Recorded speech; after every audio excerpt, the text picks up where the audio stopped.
สบายดีเจ้าสบายดีท่านผู้ชมมื่อนี้แอดมินเองก็จะพาท่านผู้ชมมาอัปเดตเบิ่งโครงการก่อสร้างเขตพัฒนากวมร่วมไส้เสถาหรือว่าไส้เสถาดิวลอปเมนต์โซนเนาะก็ถือว่าโครงการนี้แมนเป็นโครงการร่วมมือกันระหว่าง G to G หรือว่า Government to Government เนาะรัฐบาลกับรัฐบาลแห่งสปปจีนและก็รัฐบาลแห่งสปปลาวโดยที่รัฐบาลแห่งสปปลาวเฮาก็หันเอาเกี่ยวกับบอนจุดขอบเขตแห่งนี้เนาะสถานที่ตั้งก็อยู่ที่เมืองไส้เสถากับเกิงเมืองไส้ธานีนี่แหละเจ้าประมาณนั้นเขตมาทางสิมาทางลักษเอ็ดแต่ว่าเส้นทางที่เฮาเข้ามาตอนนี้แม่นเฮาเข้ามาเบื้องขาออกเนาะเบื้องขาออกแต่ว่าเขาออกได้หั่นน่ะแต่ว่าโดยส่วนใหญ่คันเว้าเรื่องทางเขามันจะเบื้องประตูโค้งฉะนั้นแต่ว่าเฮาอธิบายก็คือเบื้องนี้เป็นเบื้องขาออกเนาะเจ้าถือว่าเป็นการร่วมมือกันและก็เป็นการที่ให้ความเอาใจใส่ระหว่างทั้งภาครัฐแล้วโครงการนี้แม่นเป็นโครงการพัฒนาได้หลายรูปแบบหลายโซนจัดสรรอย่างละเอียดเนาะว่าจะเป็นโซนหนึ่งก็คือโซนอุตสาหกรรมโครงงานอย่างต่างๆเนาะส่วน2ก็คือประเภทพวกที่อยู่อาศัยเป็นคอนโดมิเนียมอพาร์ตเมนต์หรือว่าสันก็เป็นบอนอสังหาริมทรัพย์ว่าสันซะเจ้าประมาณนั้นส่วนที่3นี่ก็จะเป็นโซนสีเขียวเป็นโซนที่เพิ่นเฮ็ดเป็นบอนนางเด่นพักผ่อนหย่อนใจบอนท่องเที่ยวต่างๆถือว่าครบนะแล้วก็โซนอื่นๆเนาะเจ้าเพราะว่าตอนดินนี่กว้างหลายเฮกตาร์เอาไทยเอาว่าเจ้าเนาะตอนนี้เฮากับเขามาเบื้องนี้ท่านผู้ชมอาจจะยังบ่ทันเห็นสิ่งปลูกสร้างหยังหลายดอกเป็นหยังเกี่ยวว่าซั่นเพราะว่ามันเป็นถนนที่เพิ่นตัดใหม่เฮาสามารถออกไปได้ไปทางดงคุ้ยบ่ไปทางหัวเสี่ยงสิออกไปเขตนิคมอุตสาหกรรมอุตสาหกรรมโน่นทองได้เช่นเดียวกันเนาะก็เลยพาท่านผู้ชมมาเบิ่งบอนจุดแห่งใหม่เพื่อให้ท่านผู้ชมได้เห็นว่าโอ้ยโครงการนี้เนี่ยมันมหาศาลอีหลีตอนดินนี่กว้างใหญ่ไพศาลถนนหนทางเพิ่นเฮ็ดดีเจ้าท่านผู้ชมคือเห็นนำกันนี่แหละขนาดบ่มียังมาอยู่หลายเนาะเฮาก็เห็นกันว่าเป็นเส้นทางดีขีดเส้นแต้มเส้นใช้ไฟยังทางโซลาร์เซลล์พร้อมส่วนอยู่เบื้องขวามือนี่ก็จะได้เห็นเป็นจุดละบอนเป็นบอนที่ผลิตเกี่ยวกับพวกเครื่องอิเล็กทรอนิกส์เด้อเจ้านี่เกี่ยวกับเรื่องระบบไฟสัญญาณไฟแดงไฟเขียวเพิ่นก็ใส่เป็นเสาไว้ท่าแล้วเนาะยังแต่ว่าท่านได้ใส่ระบบไฟและติดตั้งและเปิดเพราะว่าก็คือเฮาเข้าใจนำกันนี่แหละว่ายังบ่ทันได้มียานพาหนะที่หลวงหลายเอาแท้เอาว่าจังซี่ลงจุงโป่งเนาะอนาคตแน่นอนเต็มแต่เพิ่นใส่ไว้ให้เพิ่นให้เฮาเห็นวาดภาพเลยว่ามันต้องเป็นแบบนี้เพราะว่าก็คือเฮาเห็นวัตถุแท้ๆเนาะบ่เฮาสามารถจับใบได้บ่เป็นจินตนาการเจ้านี่เบิ่งขวามือบ่เบิ่งซ้ายมือนี่มีโรงงานเด้อเจ้าเด้อนี่มันเป็นโรงงานอีกเทื่อนึงก็คือประเภทผลิตประเภทพวกเครื่องอิเล็กทรอนิกส์ถือว่าฐานผลิตจีนก็ถือเอาขอบเขตนี้เป็นฐานผลิตอีกแห่งหนึ่งแล้วบัดนี้โครงการนี้เฮาเคยเว้าผ่านมาเมื่อกี้นี่เนาะว่าเป็นของรัฐบาลลาวและรัฐบาลจีนหุ้นส่วนกันบ่แม่นเป็นของจีนผู้เดียวมาลงทุนคือกันกับหลายคนคิดว่าเป็นเมืองจีนอีกแล้วบ่นึงอันนี้ก็บ่แปลกหรอกค่ะนาสิเว้าเนาะเพราะว่าเพิ่นมาลงทุนหลาย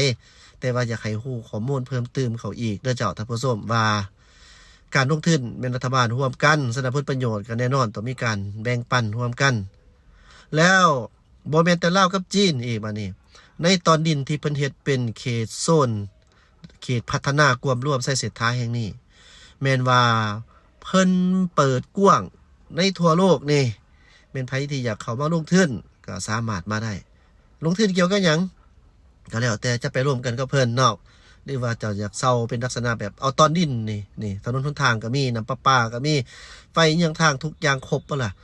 มีแต่ว่ามาปลุกสร้างใส่ก็สามารถร่วมนำเพิ่นได้เนาะสัมปทานตอนดินบ่ว่าเจ้าสิเป็นคนลาวคนเวียดคนจีนคนไทยคนมาเลสิงคโปร์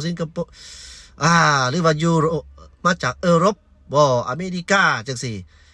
ญี่ปุ่นเกาหลีเอาง่ายๆบอกง่ายๆก็คือในโลกด้วยนี่ประเทศใดที่อยากมาลงทุน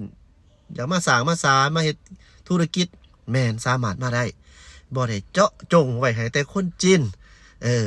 บ่ได้เจาะจงให้แต่คนลาวคือกันกับหลายๆคนบอกมักจะบอกว่าโอ้ยเขามากอบโกยเอาไปเบิดละดินนอนตอนหยาอันนี้เฮากับบ่แม่นเฮาสิมาเว้าอีหยังนะเพื่ออยากให้เข้าใจเนาะเพื่ออยากให้ผู้ติดตามช่องนี่อยากให้เข้าใจว่าเกี่ยวกับโครงการอยู่บ้านเฮานี่อยากให้เห็นอยากให้ฮู้ตัวจริงว่ามันเป็นแบบนี้แท้บางอย่างมันก็บ่ได้แม่นว่าสิคือกันกับคำว่าเสมอไปเนาะบางอันก็หักมีแต่ว่ามันก็บ่ได้ถึงว่าเสมอไปประมาณนั้นเจ้าโดยรวมแล้วก็มีเงินก็มาปลุกซะเนาะมาปลุกมาสร้างมาซาก็หักได้ตอนดินกว้างขวางมีสิ่งอำนวยความสะดวกครบสุดเจ้ามันนี้เฮาขี่ออกมานี่มันกำลังจะห่างออกจากเขตกวมรวมเสถาได้นี่มันจะก้าวเข้าไปสู่บ้านมันก็เป็นบ้านของพ่อแม่พี่น้องประชาชนลาวเฮาอะไรบัดนี้เนาะแต่ว่าตอนนี้ยังคงอยู่ในขอบเขตเบิ่งแม่นี่เจ้าท่านผู้ชมว่ามันกว้างใหญ่ไพศาลเพียงไหนเนาะนี่มันเพิ่นตัดใหม่ถนนนี่ยังบ่ทันได้ใส่โซลาร์เซลล์นี่เฮาลงมานี่เนาะใกล้แล้วนี่นะใกล้จะฮอดบนจุดที่ว่าหมดเขตกำหนดโครงการจังต่างๆเดี๋ยวไอ้มินบัดตอนนั้นค้ากับอีกแอดมินจะให้ท่านผู้ชมได้เห็นเนาะได้เห็นเกี่ยวกับเรื่องตัวโครงการก่อสร้างตัวเมืองมาฮอดปัจจุบันนี้เป็นจังได๋เนาะเจ้าต่อไปหันก็ยังแม่นเด้อเจ้าแต่แอดมินจะเข้ามาเบิกซ้ายมือเพื่อว่าจะออกไปทางเขตนิคมอุตสาหกรรมการค้าโนนทองเจ้าแต่ว่าเส้นทางนี้มาเบิ่งไปนํกันเนาะว่ามันจะดีสำหรับเนาะนะไปซื้อหันก็ยังได้แต่ว่าตอนนี้เฮาเลี้ยวเข้ามานี่เส้นทางนี้กำลังออกเด้อเจ้าท่านผู้ชมเฮากำลังออกไปบ้านเนาะมันเป็นทางลูกลังนิดนึงนี่แต่นี่ก็ยังแม่นอีกเด้อเจ้าหรือเจอบ่ผิดเพิ่นตัดทางไว้มันเฮ็ดเพิ่มขึ้นไปอีกซะดอกโอ้ยนี่ยังอีกมันไม่ความกว้างใหญ่ท่านผู้ชมสะอิดสะอ่อนสำคัญเพิ่นทุ่มเงินมหาศาลในการสร้างถนนหนทางพื้นฐานโครงสร้างของเพิ่นยังอีกหน่อยนึงเจ้ามินลืมเพราะว่าบ่ได้มาโดนมาเทื่อนึงเนาะนี่ก็ตั้งแต่ปี2000เท่าใดบ่ได้2004พุ่นเด้นี่เข้ามานี่ครับความหมายว่าจุดแถวนี้ได้ที่เฮาจะไปบ้านนี่นะแต่ก่อนมันก็ยากอีหลีมาฮอดนี่โอ้บ่เป็นไงไปบ่ได้ซำนะนี่เพิ่นบุกเบิกใหม่เบิดเนาะเบิ่งดินดอนตอนหญ้ากว้างขวางอีหลีอีหลอนี่นะเจ้าเดี๋ยวนี้นี่มีหลายบริษัทเด้อเจ้าที่เขามาลงทุนอยู่ในเขตพัฒนากวมร่วมไส้เศรษฐาแห่งนี้เนี่ยเจ้าบ่ว่าจะเป็นทั้งจีนเองนี่แห่งหลายแล้วญี่ปุ่นเห็นบ่ญี่ปุ่นเป็นหยัง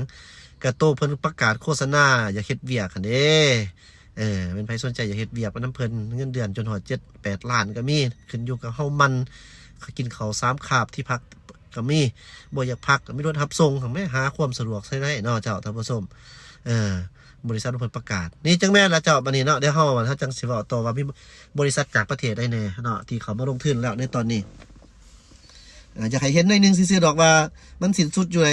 อยู่ไสตอนนี้นี่บ่แน่ใจเด้อต่างแต่ว่าคิดว่าต้องแม่นดินดอนตอนหญ้าของพ่อแม่พี่น้องประชาชนเฮาเบิ่งทางไปก็ฮู้เนาะคันของโครงการเพิ่นก็เฮ็ดคือเฮาเห็นนี่แหละเพิ่นคือสิบ่หยุดอยู่หั่นน่ะนอกจากมีหยังที่ต้องได้เคลียร์ก่อนบ่นี่เขาเห็นรอบหัวยังไหวนี่ก็สิประมาณนี้จะเป็นดินดอนตอนหญ้าของพี่น้องประชาชนเส้นทางนี้มันเป็นเส้นทางฮักก็บุกเบิกใหม่เข้ามารัฐเขตกวมรวมบางกี่เด้อตะกี้มันก็บ่ได้มันเป็นเส้นทางดีปานนี้ซำใดเป็นเส้นทางน้อยๆเนาะเจ้าตอนนี้เป็นต่อไปก็สิได้ปูย่างหั่นแหละได้มีเสาไฟมีเฮือนมีอันนั้นดินดอนตอนหญ้ามาอยู่แล้วมาล้อมหัวไว้แล้วคนก็สิมาอยู่ในอนาคตนี่เนาะไปเบิกความมือเนาะเจ้าไปความมือเบิ่งว่ามันจะมีบ้านใช้แน่ให้ท่านผู้ชมได้เห็นบางเทื่อท่านใดที่ว่ามานี่แหละก็อย่าออกไปบ้านหัวเสี่ยงถ้าหากว่ายังบ่ทันฮู้นะก็พอสิได้ฮู้บ่แม่นจังได๋เด้ที่ให้เบิ่งนี่เด้อเจ้ามันเป็นเส้นทางที่บุกเบิกใหม่เด้อบ่แม่นเส้นทางลักเด้ให้เข้าใจนำกันจังหน่อยสิไว้แล้วโอ้ยได้ออกมาจากเมืองจีนภาษีว่ามาในเส้นทางเมืองลาวแท้ๆอันนี้มันเป็นทางบุกเบิกใหม่ทางดีเพิ่นก็มีแต่เฮาบ่ไปตอนนี้เป็นทางบุกเบิกใหม่ทางเขาหาดินหัวสวนแล้วก็รัฐใส่เขตรวมซื่อๆดอกเอาให้เบิ่งว่าอุดมสมบูรณ์นครหลวงวิงจันทน์เฮา เรื่องพื้นที่นี่ยังคงกว้างขวางหลายเจ้ายังคงกว้างขวางอ่ากว้างขวางอยู่แต่เฮาบ่มีดินหลายซื่อๆ มันเป็นดินเพิ่นหมดเนาะเจ้าเป็นดินเพิ่นหมดเลยอย่าลืมเด้อเจ้าหน่อยแอดมินจะพาท่านผู้ชมออกไปเบิ่งอีกเนาะบ่อนเก่าเมื่อกี้ตั้งแต่ว่าสิเป็นจุดใหม่ไปเบิ่งบอนที่เพิ่นได้ปลูกสร้างเป็นตัวเมืองจักเล็กจักน้อยก่อนเนาะนี่มีเสาไฟฟ้าเข้ามาครบเบิดเลยนี่เนาะแต่เฮายังบ่เห็นว่าเฮือนศาลมีเพราะมันเป็นทางตัดว่าซั่นซะเป็นทางตัดทางลัดไปหาบ้านเนาะก็จะประมาณนี้มีเงินมีค่ำนี่ซื้อไว้แม่ที่ดอนตอนยานี่เจ้าโอ้อยากได้เด้เนาะอยากได้เด้นี่ไก่เด้นี่ไก่บอนเพิ่นพัฒนาเป็นตัวเมืองใหม่โอ้สนุกสุขสบายนี่เฮามาเห็นเฮือนล่ะอันนี้จะแม่นเฮือนคนเนาะเบื้องข้างมือนี่นะแล้วเขาก็จะออกไปเส้นทางที่เพิ่นให้เที่ยว เส้นทางเมื่อกี้บ่เป็นเส้นทางให้เที่ยวเนาะมันเป็นเส้นทางที่ลัดไปหัวไปสวนไปดินไปดอนของผู้มาซื้อแล้วก็เฮ็ดใหม่เจ้าตอนนี้เฮากำลังมุ่งหน้าไปทางบ้านหัวเสียงแต่เฮาสิบ่ไปแค่ให้ท่านผู้ชมได้ฮู้ว่ามันออกมาจากกันไปไสเอาบัดนี้จะกลับไปคืนเป็นบนเขตจากท่านผู้ชมตอนนี้เฮาก็มาฮอดจุดขอบเขตพัฒนากรมรวมไส้เศรษฐาอีกโซนหนึ่งเด้อเจ้าตอนนี้แอดมินจะพาเลาะไปเบิ่งเขตพัฒนาตัวเมืองใหม่บริษัทห้างต่างๆแล้วก็ชุมชนของเพิ่นว่าตอนนี้เป็นจังได๋เนาะปี2026หลายเดือนเติมแล้วที่แอดมินบ่ได้มาสถานที่แห่งนี้คือเห็นนํกันมาฮอดตอนนี้ก็ถือว่าบางโซนนี่เฮาเห็นนี่มีบริษัทมาใหม่อีกแล้วเด้นี่เนาะหลังจากที่ว่าเพิ่นสร้างถนนก็จะมีบริษัทมาลงทุนสินะส่วนไฟโซลาร์เซลล์ยังทางนี่ก็อยู่ในอันนี้แหละเนาะเพิ่นผลิตอยู่ในนี่ก็มีเด้อเจ้าในเขตกวมรวมไส้เศรษฐานี่เฮาลองเบิ่งแม่เจ้าท่านผู้ชมลองจินตนาการเบิ่งตอนดินนี่กว้างขวางอีหลีเสียดายเฮาบ่ได้บินโร่นเบิ่งเนาะเฮาก็จะบ่ฮู้ว่ามันกว้างขวางเพียงใดมีโอกาสเด้อเจ้าท่านผู้ชมนี่ว่าเฮาจะคอยขี่ไปเบิ่งคลิปนี้ใช้เวลายาวนานเนาะแต่ว่าอดทนเบิ่งเจ้าท่านผู้ชมแอดมินเองผู้ไทยวิดีโอนี่ก็ยังให้ท่านผู้ชมได้เห็นว่ามันนานสมควร เอานี่มาเบิ่งนี่บนจุดนี่ถือว่าโอ้ใหญ่อีหลีเด้ออันโรงงานนี่นะโรงงานผลิตซิมคอนเนคอีหยังก็เพิ่นเอิ้นเนี่ยนั่นน่ะโรงงานนั่นน่ะผลิตเครื่องอิเล็กทรอนิกส์นี่แหละเนาะผลิตนี่แล้วก็ส่งออกต่างประเทศพุ่นละเจ้าเนาะแล้วก็นำใส่อยู่ที่บ้านเฮานี่ก็สิมีแน่ส่วนใหญ่ก็แม่นส่งออกต่างประเทศเพิ่นหมดเฮ็ดงานเฮานี่ก็มีอยู่เด้อเจ้าเดี๋ยวนี้ตอนนี้เพิ่นก็กำลังเพิ่นยังประกาศรับสมัครพนักงานบ่จำกัดดอกเจ้าไปตามที่ฮู้เนาะเอาเพื่อแบบสิเว้าซะเพื่อใครสนใจมีลูกหลานบ่มีพี่น้องผู้ที่เขาบ่ได้เฮ็ดเวียกเฮ็ดงานนะว่าโอ้ยประเทศลาวบ่มีเวียกเฮ็ดงานทำเป็นอยู่ไสเอาสิแนะนำตื่มอีกได้เขตกรมรวมไส้เศรษฐาบ่แม่นว่ามีแต่จุดที่จะแนะนำก็คือบริษัทที่เห็นอยู่ตอนนี้บ่แม่นแต่นี่เด้อมีหลายบริษัทคือเว้าแล้วมีจีนญี่ปุ่นหยังต่างๆมีครบเบิดเลยนะเจ้าเด้อนี่เบื้องนี้ก็เบื้องข้างเบื้องขวามือมันเป็นบริษัทเดียวกันบริษัทเพิ่นประกาศรับสมัครพนักงานเด้อเจ้าท่านผู้ชมเงินเดือนห่วยสูงเติบได้เฉลี่ยแล้วนี่ก็สิประมาณอยู่ที่7ล้านพุ่นละต่อเดือนเนาะกินข้าวกินน้ำ3คาบไผบ่มีที่พักก็มีที่พักให้เนาะอยากกลับบ้านก็มีรถรับส่งเขายังประมาณนี้นะประมาณนั้นนะจ๊ะท่านผู้ชมนี่ถือว่าเป็นเขตตัวเมืองใหม่อยู่ที่เบื้องซ้ายมือเฮานี่เนาะเป็นเขตตัวเมืองใหม่เบื้องขวาพอเพิ่นจัดเป็นโซนไผโซนมันนะเจ้าท่านผู้ชมโซนไผโซนมันเด้อเพิ่นจัดนี่นะฉะนั้นก็ค่อนข้างละเอียดแน่นี่เนาะตึกของอาคารเพิ่นสร้างนี่คือว่าเห็นอันสร้างมากก็ได้โดนเติบไปได้นี่แต่ว่าคือยังบ่ทันเห็นสมบูรณ์เถื่อบ่มีคนเขามาอยู่บ่หรือจังได๋แต่ว่ามันเดี๋ยวนี้เฮาเห็นว่ามีบริษัทห้างเพิ่นมาเปิดธุรกิจเรียบร้อยแล้วนี่คือบริษัทรถไฟลาวจีนอันนี้นะครับมาเฮ็ดเวียกเฮ็ดการเพิ่นน่ะเนาะเจ้าเอาว่าสิบอกว่ามีบริษัทใดๆที่มาเฮ็ดเวียกอยู่ในประเทศลาวเฮาในตอนนี้โดยเฉพาะเป็นเขตกวมรวมนี่มีทั้งจีนญี่ปุ่นไทยอเมริกาเนาะแล้วก็มาจากยุโรปบางประเทศแล้วก็เกาหลีก็มีเนาะมีหลายว่าซั่นซะเจ้าท่านผู้ชมมีหลายบริษัทจากหลายทวีปเนาะที่ว่ามาเฮ็ดเวียกเฮ็ดงานอยู่นี่หั่นน่ะเจ้ามาดำเนินธุรกิจว่าซั่นซะนี่หลายโซนหลายอย่างโอ้เฮ็ดแล้วก็สะอ่อนเด้อเจ้าท่านผู้ชมอย่าสิฟ้าวสงสัยแต่คือบ่มีตึกสูงหั่นโอ้ยประเทศแน่นอนอนาคตนี่แน่นอนอยู่แล้วเพิ่นแบ่ง วางแผนพังตัวเมืองแล้วแหละเนาะดินก็กวางควางปานนี้เอ่อก็จะประมาณนี้ตอนนี้เฮาก็กำลังจะมุ่งหน้าออกมาทางประตูโค้งเบื้องขาเขาที่เฮาเอิ้นกันแล้วก็จะพาท่านผู้ชมไปให้สุดให้ถึงขุดให้ถึงไปให้พุ่นจนฮอดออกเส้นทางว่ามันมาทางใดว่าสิซะจังสิได้เห็นตัวจริงเนาะว่าเป็นจังไดเจ้านี่ประตูโค้งเพิ่นเข้ามาแต่ว่าเพิ่นเปิดให้ผู้คนเข้ามาว่าสันซาต่างแต่ว่าเพิ่นจะมีการบันทึกยังหั่นแหละในการเข้าออกของผู้คนนะเพื่อความปลอดภัยบอกได้ว่าเพิ่นอาจจะมีการเก็บกรรมสถิติเนาะเจ้าประตูโค้งเขตพัฒนากวมร่วมไสเศรษฐานครหลวงเวียงจันทน์ต่างอยู่เมืองไสเศรษฐาส่วนบาทนี่มันมันหลายบาทติดต่อกันเลยส่วนบาทนี่บ่จื้อซื่อเด้อตรงๆเลยเจ้าบ่จื้อฮู้แต่ว่าอยู่เมืองไสเศรษฐาเขตซ่านเมืองออกมาพี่เนาะจะมาทางรักษาเบิ่งบัดนี้อยู่เบื้องซ้ายเบื้องขวามือนี่ที่เห็นเป็นตูบบ่เป็นห่านอย่างนี้บ่แม่นของทางงานโครงการเด้อเจ้าต่างแต่ว่าจะเป็นของประชาชนเพิ่นก็มาปลูกห่านเพื่อค้าขายนี่แหละบางคนก็สิมีเฮือนอยู่นี่เลยบางคนก็สิมาปลูกห่านเพื่อค้าขายตามแคมทางนี่แหละเจ้าส่วนว่าเส้นทางนี่มันเป็นเส้นทางของเขตพัฒนากวมร่วมไสเศรษฐาเจ้าฉะนั้นต้องอยากให้ครับพูดแบบนี้เนาะเจ้า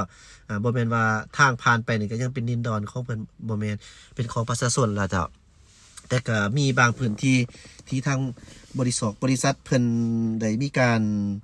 แบบว่าสัมปทานตอนดินคือกันกับเขตเมื่อกี้นี่เฮาลงข่าวเนาะช่วงปี2024-23คันชื่อบ่ผิดเนาะเจ้าว่าเพิ่นเปิดพิธีในการที่จะก่อสร้างสมาร์ทซิตี้แต่ว่าตอนนี้นี่มาเบิ่งนำกันว่าเป็นจังไดบ่ทรงคือถ้าหากว่าเพิ่นสร้างเพิ่นสร้างอยู่หั่นนะแอดมินก็น่าจะฮู้ว่าเพิ่นสร้างเนาะเพราะว่าเฮาก็ได้อัปเดตให้ท่านผู้ชมได้เบิ่งอย่างประมาณนั้นหั่นนะเจ้าน่าจะยังบ่ทันได้สร้างบ่เพิ่นรอถ่ายยังอันนี้ก็บ่ฮู้แต่ว่ามีโครงการใดเพิ่นเฮ็ดหยังเฮาก็นำเสนอส่วนว่าสิสร้างแท้หรือบ่สิเป็นจังไดอันนั้นก็เป็นเบียกของเพิ่นเนาะเฮาบ่กล่าวไกลส่วนของเฮาก็คือแนะนำให้ท่านผู้ชมได้เห็นว่าจะมีโครงการแบบนี้แบบนี้ขึ้นมาเด้อเนาะก็สิประมาณนี้เจ้าเอาดินดอนตอนหญ้ากวางควางใส่หูใส่ตาสุดโครงการนี้จะเป็นใหญ่เอาแท้เอาว่าขี่รถก็จนเมื่อยเนาะเจ้าบ่เป็นยางบ่เป็นอีหยังขี่รถจนเมื่อยเฮาแล่นนี่บ่ได้แล่นซ่าเด้นี่เพราะว่ามันกวางควางเนาะอย่าไปเวียกไปงานจังได๋ขี่ได้สุดก็6-70พุ่นได้นี่เจ้าท่านผู้ชมบ่ได้แม่นน้อยบ่ได้แม่นซ่าเด้เพราะก็ทางนี้ทางนั้นก็เบิ่งรถเบิ่งล่างแหน่บางบอนก็4-50แล้วแต่ว่าจะปรากฏว่าสมาร์ทซิตี้ยังบ่ทันได้เฮ็ดเทื่อเด้อเจ้ามีแต่ดินตอนเป่าอยู่หั่นน่ะเจ้าขอบใจที่ตามรับชมอย่าลืมกด Subscribe เป็นกำลังใจให้มินเด้อเจ้า